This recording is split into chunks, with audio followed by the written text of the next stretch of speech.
নিশিকন্যা ও আবিরের তিক্তয়োগ পর্ব। বন্ধুরা, গল্পটি শুরু করার আগে বলেছি চ্যানেলটি সাবস্ক্রাইব করে পাশে থাকবেন। আপনাদের মনোরঞ্জনের জন্য এই চ্যানেলটি খুলেছি। এই ভিডিওটির পরবর্তী অংশ পেতে চ্যানেলটি সাবস্ক্রাইব করে পাশে থাকা বেল বাটনটি অন করে দিবেন। তাহলে ভিডিওটি ছাড়া মাত্র সবার আগে আপনি পেয়ে যাবেন। জান্নাত গাড়ির সাথে হেলান দিয়ে বসেছিল। ঠান্ডা হাওয়ায় ওর চুলগুলো উড়ে আসছিল মুখের ওপর। চোখ বন্ধ করলে ওর মনের ভেতর এক অস্থির ঝড় বয়ে চলেছে। ও ভাবছে, আবিরের বাসায় ঢোকার পর কি হবে? ওখানকার মানুষজন ওকে কি চোখে দেখবে? সম্মান নিয়ে মাথা উঁচু করে দাঁড়ানোর কোনো অধিকার কি ওর থাকবে? নাকি সবাই ওকে ঘৃণার দৃষ্টিতে দেখবে, একটা নিচু মেয়ের মতো, যে নিজের দেহের বিনিময়ে ভাইকে বাঁচানোর চেষ্টা করেছে? হয়তো ওদের চোখে ওর কোনো সম্মান থাকবে না, হয়তো গা ধাক্কা দিয়ে বাসা থেকে বের করে দেবে, অথবা কাজের লোকের মতো কোণে বসিয়ে রাখবে, আর যখন ইচ্ছা হবে আবির ওকে ডাকবে, ব্যবহার করবে, তারপর আবার দূরে সরিয়ে দেবে। এই ভয়, এই অনিশ্চয়তা জান্নাতের পুরো শরীরকে ঠান্ডা করে দিচ্ছে, যেন ওর চারপাশের বাতাস জমে গেছে। এটাই কি ওর ভবিতব্য? এটাই কি ওর কপালে লেখা ছিল? ওর বুকের ভেতর মোচড় দিয়ে একটা দীর্ঘশ্বাস বেরিয়ে আসে। আবির লুকিং গ্লাসে সেটা খেয়াল করে, একপাশে তাকিয়ে মুচকি হাসে। জান্নাতের দুর্বলতা দেখে যেন ওর আরো আনন্দ হচ্ছে। আবির মনে মনে বলে, তোমাকে এতটা জ্বালাবো জান্নাত, যে তুমি পাগল হয়ে যাবে। কিন্তু আমাকে ছাড়তে পারবে না, কারণ তোমার জীবনটা এখন আমার হাতে বন্দি। এটাই হয়তো ওর কপালে লেখা ছিল। জান্নাত এসব পরিস্থিতির কথা ভেবে দীর্ঘ একটা নিঃশ্বাস ছাড়ে। আবির লুকিং গ্লাসে সেটা খেয়াল করে। ও জান্নাতকে আর চোখে দেখে মনে মনে বলে, তোমাকে এতটা জ্বালাবো জান্নাত যে তুমি পাগল হয়ে যাবে। কিন্তু আমাকে ছাড়তে পারবে না, কারণ তোমার জীবনটা এখন আমার কাছে।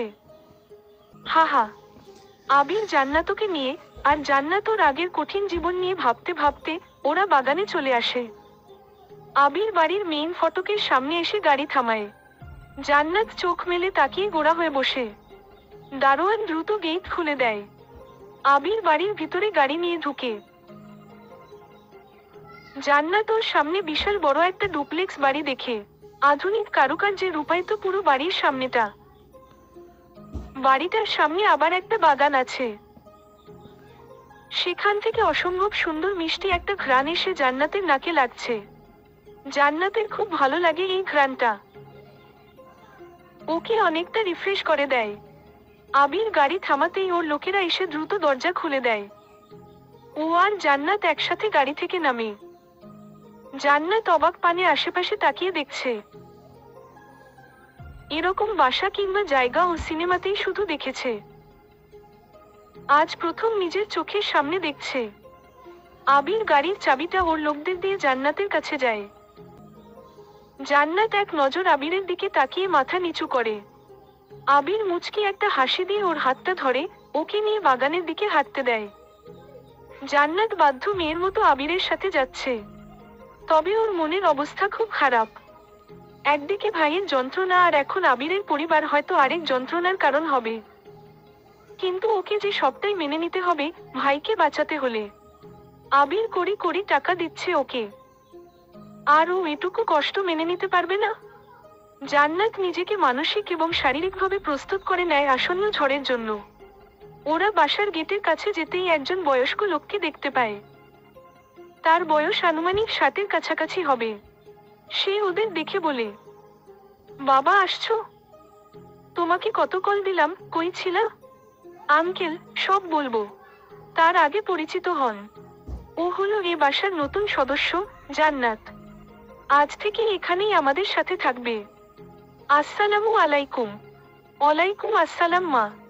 মাশাআল্লাহ, খুব সুন্দরী মেয়ে তুমি। একদম ঠিক বলছেন, তাই তো নিয়ে আসলাম। হা হা। আচ্ছা আচ্ছা, তাহলে তোমরা তোমাদের রুমে যাও, ক্লান্ত মনে হচ্ছে অনেক। আর বলবেন না, আমার চেয়েও বেশি ক্লান্ত। উপরে কিছু খাবার পাঠায় দেন, খেয়ে একটা ঘুম দেব। আচ্ছা, আমি এখনই পাঠাচ্ছি। আসো জান্নাত। জান্নাতের মাথায় এখন লাটিমের মতো ঘুরছে। ও কিছু বুঝতে পারছে না। যেখানে আবিরের বাবা মার থাকার কথা, সেখানে এই বয়স্ক লোক, তাহলে তারা কোথায়? জান্নাত দেখেছে আবিরকে, ওর পরিবার থেকে কেউ কোনো কল দেয়নি। সারা রাত বাইরে ছিল, তাও এখন বাসায় আসলো অথচ বাবা মার কেউই ওর খবর নিতে আসলো না। এটা কেমন কথা? জান্নাত আর মাথায় চাপ না নিয়ে ভেবে নেয় যে হয়তো তারা ঘুমাচ্ছে। বড়লোক বাবা মা হয়তো এত গুরুত্ব দেয় না। এসব ভেবে জান্নাত নিজেকে একটা বুঝো দিয়ে চুপচাপ আবিরের সাথে ওর রুমের দিকে যেতে থাকে। এদিকে আবির বাসায় আগেই দুষ্টামি শুরু করেছে। জান্নাতের হাতটা ধরে ওর আঙুলগুলো নিয়ে খেলা করছে রুমের দিকে যেতে যেতে। জান্নাত যেমনটা অবাক হচ্ছে, তেমন লজ্জাও পাচ্ছে। আর সে সাথে একরাশ তিক্ততা নিজের উপর আসেই। আবিরকে থামানোর কোনো অ্যাবিলিটি ওর মধ্যে আর নেই, কারণ সেটা আবির কিনে নিয়েছে। ও যা চাইবে তাই করতে পারবে জান্নাতের সাথে। আবির দুষ্টামি করতে করতে ওর রুমের সামনে নিয়ে আসে জান্নাতকে। সার্ভেন্টরা দরজা খুলে দিলে আবির জান্নাতকে নিয়ে ভিতরে ঢুকে। আবিরের রুমে ঢুকে জান্নাত পুরো অবাক হয়ে যায়। এত এত বড় রুম জান্নাত কখনো আগে দেখেনি। হোটেলের চেয়ে কয়েকগুণ বেশি সুন্দর আবিরের রুমটা। জান্নাত যখন আবিরের রুম দেখছিল, এই ফাঁকে আবির রুমের বাইরে থাকা সার্ভেন্টদের চলে যেতে বলে। তারপর রুমের দরজা লাগিয়ে দিয়ে আস্তে আস্তে জান্নাতের কাছে আসে। জান্নাত কোনো কিছু বুঝে ওঠার আগেই আবির ওকে পিছনে থেকে শক্ত করে জড়িয়ে ধরে। আর কানের কাছে মুখ নিয়ে দুষ্টামি করে প্রথমে একটা ফু দেয়। আর সাথে সাথে জান্নাত কেঁপে ওঠে। ওর পুরো শরীরে অন্যরকম একটা শিহরণ অনুভব হয়। ও আবিরের হাত দুটো ধরে ছাড়াবার জন্য, কিন্তু পরক্ষণেই মনে হয় এটা ও করতে পারবে না, কারণ অনেক আগেই আবিরকে ও নিজেকে সঁপে দিয়েছে। এবার আবির বলে, কি আমাকে সরাতে চেয়েছিলে? থামলে কেন? সরাও তো, পারলে দেখিই। না থাক, এটাই তো আমার ভাগ্য, আমি মেনে নিয়েছি। আপনার যা ইচ্ছা করেন আমার সাথে, আমি বাধা দেব না। বাহ, তাই নাকি? কেন, আমাকে বুঝি ভালো লেগেছে? আমাকে পেতে ইচ্ছা করে তাই? মজা করছেন? আমি সবসময় নিজেকে সামলে চলতাম। আমার কখনো কোনো ছেলে বন্ধু ছিল না। আমি এড়িয়ে চলতাম। আর আজ ভাগ্যের জোরে এই অবস্থা। জান্নাত কাপা কণ্ঠে কথাগুলো বলল। জান্নাতের কথা শেষ হলে আবির চট করে ওকে নিজের দিকে ঘুরিয়ে ফেলে। ওর কারাসিক্ত ভীতু মুখখানা দেখছে আবির। জান্নাত যে ভয় পাচ্ছে তাও ভালোভাবে জানে। তাই ওকে আরো ভয় দেখানোর জন্য বলে, এখন তোমার সাথে আমাদের সেই বাকি কাজটা করব। তোমাকে পাগল করে ফেলবো। কেউ শুনবে না তোমার আর্তনাদ। ভালো হবে না? জান্নাত আবিরের কথা শুনে ভয়ে একটু নড়েচড় হয়ে ওঠে। ওর পুরো শরীর থরথর করে কাঁপছে। তাও সাহস করে বলে, আপনার যা ভালো লাগে করুন। আপনাকে কিছু বলার সামর্থ্য আমার নেই। তাই তাহলে আসো। বলেই আবির জান্নাতকে নিয়ে আস্তে আস্তে বেডের দিকে চলে যায়। জান্নাতের খুব কান্না পাচ্ছে। ও বড্ড ক্লান্ত। গায়ে এক ফোঁটা শক্তি নেই। তার মধ্যে আবির জান্নাতের পাজানো চলছেই না। আবির হঠাৎই জান্নাতকে ধরে বেডে বসিয়ে দেয়। ও খুব ভয় পাচ্ছে। ওর গলা শুকিয়ে একদম কাঠ হয়ে যাচ্ছে। জান্নাতকে বেডে বসিয়ে আবির ফ্লোরে ভর দিয়ে বসে ওর দিকে তাকিয়ে হাসছে। জান্নাত পুরো অবাক হয়ে যায়। আবির এমন কেন করলো? জান্নাত ভেবেছিল এখন ও সব হারাবে। কিন্তু আবির উল্টো হাসছে। জান্নাত লজ্জায় এদিকে ওদিকে তাকাচ্ছে। আবির হাসতে হাসতে ওর কানের কাছে গিয়ে আস্তে করে বলে, ভয় নাই, এখন কিছু করব না। দাঁড়িয়েছিলে তাই বসিয়ে দিলাম। অনেক ক্লান্ত তুমি, আমি বুঝি। যাই হোক, তুমি বসে রেস্ট নাও, আমি বরং খাবার নিয়ে আসি। বলেই আবির জান্নাতের গালে আলতো করে একটা মিষ্টি পরশ বুলিয়ে দিয়ে উঠে পড়ে। জান্নাত মুহূর্তেই আবার সেই অন্যরকম শিহরণটা ওর শরীরে অনুভব করে।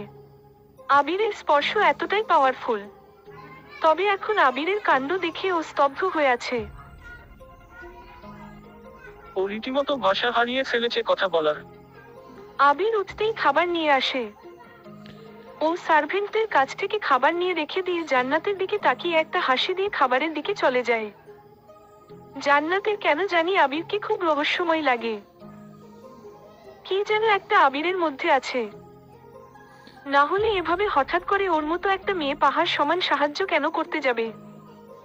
জান্নাত আপাতত উত্তর খুঁজে পায় না। ওর নজর যায় খাবারের দিকে। খুব ক্ষুধা লেগেছে। অজান্তেই কখন যেন খাবারের কাছে চলে যায়। ও গিয়ে দেখে কি কি খাবার দিয়েছে। জুস, ব্রেড, কলা, জেলি আর কর্নফ্লেক্স। জান্নাত কিছু না ভেবেই খাওয়া শুরু করে। আবিরের জন্য অনেকটা খাবার রেখে বাকিটাও খেয়ে ফেলে। ও যখন সব শেষে জুসটা চেয়ে প্লাটটা রাখে, ঠিক তখন দেখে আবির এলান দিয়ে ওর দিকে তাকিয়ে আছে। জান্নাত হয়তো এর জন্য লজ্জা পাওয়ার কথা, কিন্তু জান্নাত লজ্জা পায় তবে অন্য একটা কারণে। আর সেটা হলো আবিরের খালি গা। জান্নাত দেখে আবির শুধু একটা ট্রাউজার পরে, ওর সিক্স প্যাক খালি গায়ে তোয়ালেটা গায়ের উপর ফেলে ওর দিকে তাকিয়ে হাসছে। জান্নাত লজ্জায় দ্রুত মুখ লুকিয়ে ফেলে।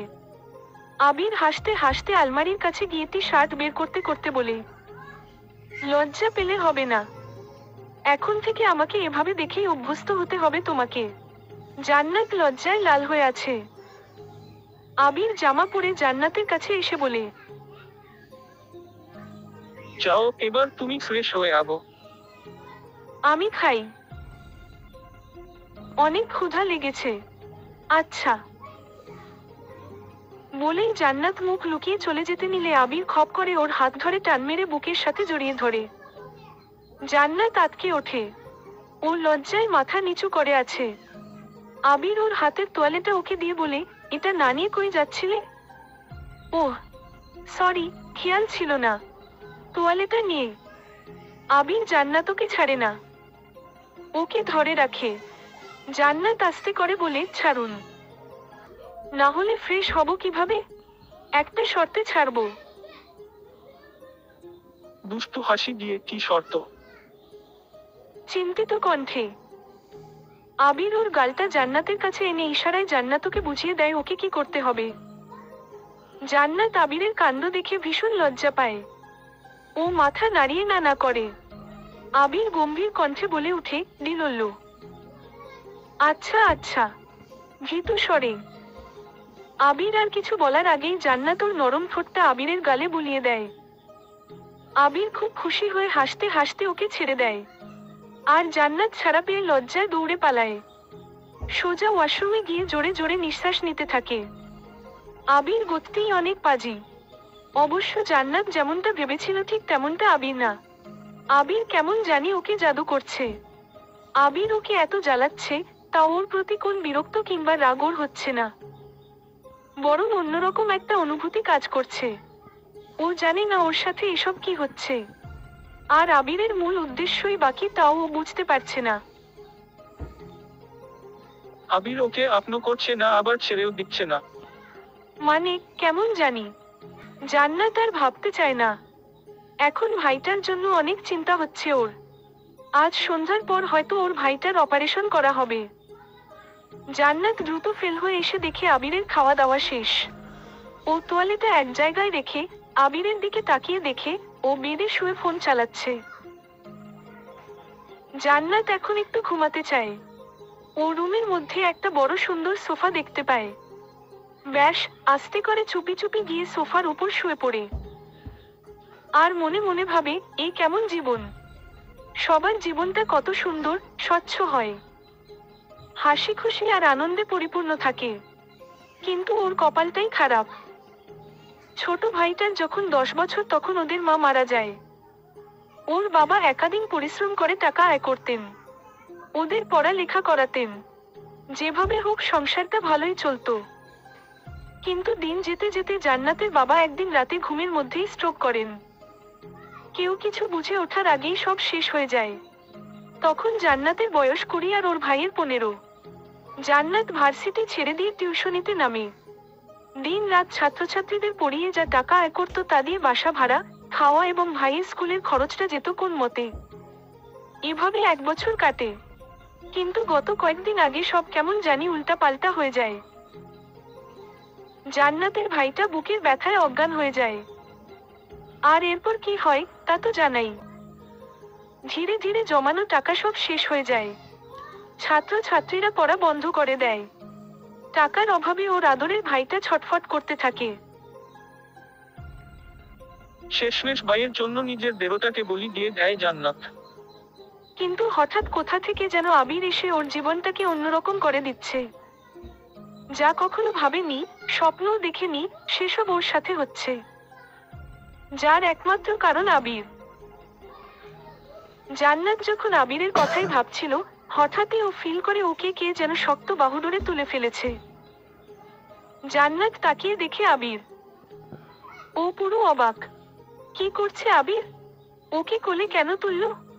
আবির কিছু না বলে ওকে নিয়ে সোজা বেডের উপর সুন্দর করে শুয়ে দেয়। জান্নাত বেশ অবাক হয়ে মুহূর্তেই উঠে বসে। আবিরও বেডের উপর উঠে ওর সামনে বসে ওর হাত দুটো এক করে ধরে রাগী গলায় বলে, এই মেয়ে তুমি কাকে জিজ্ঞেস করে সোফায় গিয়ে শুয়েছ বলো? জান্নাত ভীষণ ভয় পায়। আবির রেগে গেলে ওকে খুব ভয়ঙ্কর লাগে।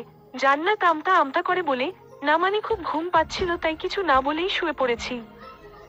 আর সোফা ছাড়া আমি কোথায় বা ঘুমাবো? সোফা ছাড়া কোথায় ঘুমাবা না? দাঁড়াও দেখাচ্ছি। বলেই আবির হাত উঠিয়ে জান্নাতকে মারতে নেয়। জান্নাত ছোট একটা চিৎকার দিয়ে ভয়ে অন্যদিকে তাকায়। আবির জান্নাতকে বোকা বানিয়ে ধাক্কা দিয়ে বেডে উপর ফেলে দিয়ে ওর একদম কাছে গিয়ে বলে, এখানে ঘুমাবা, বুঝলে? হাসি দিয়ে। জান্নাত খুব ভয় পেয়েছে। বুকটা ধরপাকড় করছে। তার উপর আবির ওর এত কাছে। দুজন দুজনের দিকে একদৃষ্টিতে তাকিয়ে আছে। জান্নাত এখন কোন কিছু বলার পজিশনে নেই। ওদের মাঝে এই মধুর সময়টা যেন এখন থমকে গিয়েছে। কিন্তু আবির হঠাৎই জান্নাতের নাকে ওর নাক দিয়ে একটা ঘষা দিয়ে ওর পাশে শুয়ে পড়ে। আর বলে, লেও এবার আরাম করে ঘুমাও। সোফার উপর কেউ ঘুমাতে পারে নাকি পাগলি? আমাকে এসে জিজ্ঞেস করবে না কোথায় ঘুমাবো? আমি কি বলতাম না? এখন থেকে আমার বেডে আমার সাথে ঘুমাবে। আমার মতো একটা খারাপ মেয়ের সাথে আপনি ঘুমাবেন? আপনার ঘৃণা হবে না? আবির জান্নাতের দিকে ফিরে শুয়ে ওর গালে হাত রেখে চুলগুলো নিয়ে খেলা করতে করতে বলে, কিসের জন্য তোমাকে ঘৃণা করব? কি এমন করেছো তুমি? মুখে তো বেশ বড় করে বলো আমাকে ভোগ করবেন না, অথচ পা দুটো থরথর করে কাঁপে যখন এগুলা বলো। শোনো, খারাপ মেয়েদের কখনো এমন হয় না। তুমি যেহেতু খারাপ না তাই এমন হয়। সো নিজেকে ছোট করবো না, অন্তত আমার সামনে না। না হলে আমার রাগ সম্পর্কে তোমার কোন ধারণা নেই। কি যে করব তোমাকে। আপনি সত্যিই অনেক অদ্ভুত। আপনাকে বোঝা অনেক কঠিন। আবির জান্নাতের উপর থেকে হাত সরিয়ে চোখ বন্ধ করে বলে, কখনো মন থেকে বোঝার চেষ্টা করলে অবশ্য বুঝবে। এখন ঘুমাও। সকালে আবার হাসপাতালে যেতে হবে, অফিসে যেতে হবে। উফ অফ, কত কাজ। জান্নাত আবিরের সুন্দর চেহারাটার দিকে তাকিয়ে থাকে আর কিছু বলে না। ও ভেবেছে আবির হয়তো চোখ মেলে তাকাবে না। কিন্তু আবির তো দুষ্টু কম না। ও হঠাৎই এক চোখ খুলে জান্নাতের দিকে তাকিয়ে হাসি দেয়। জান্নাত লজ্জা পেয়ে দ্রুত চোখ বন্ধ করে ঘুমিয়ে পড়ে। আবির ওর হাতটা মুঠ করে ধরে শুয়ে থাকে। আর মনে মনে বলে, রক্তধনুর 7 রং যখন তোমার মাঝে, তোমাকে দূরে সরালে সে তো তার রং হারাবে। বলে আবির ঘুমিয়ে পড়ে। ওর উষ্ণ হাতের স্পর্শে জান্নাত অজানা এক শান্তি খুঁজে পায়। ও একসময় ঘুমিয়ে পড়ে। পরদিন সকালে আবিরের বেডের ঠিক উপরেই জানালা। সেই জানালা ভেদ করে বাইরের কড়া রোদের আলো ওদের মুখের উপর এসে পড়ছে। রোদের তাপে সবার আগে জান্নাতের ঘুম ভাঙে। ও চোখ মেলার আগে অনুভব করেও কিছু একটার সাথে বেশ আষ্টেপৃষ্ঠে মিশে আছে। জান্নাত আস্তে আস্তে চোখ মেলে তাকিয়ে যা দেখে তা দেখার জন্য ও মোটেও প্রস্তুত ছিল না। ও দেখে। বন্ধুরা ভিডিওতে একটি লাইক দিয়ে, সুন্দর করে একটি কমেন্ট করে বলবেন গল্পটি কেমন হলো। আল্লাহ হাফেজ।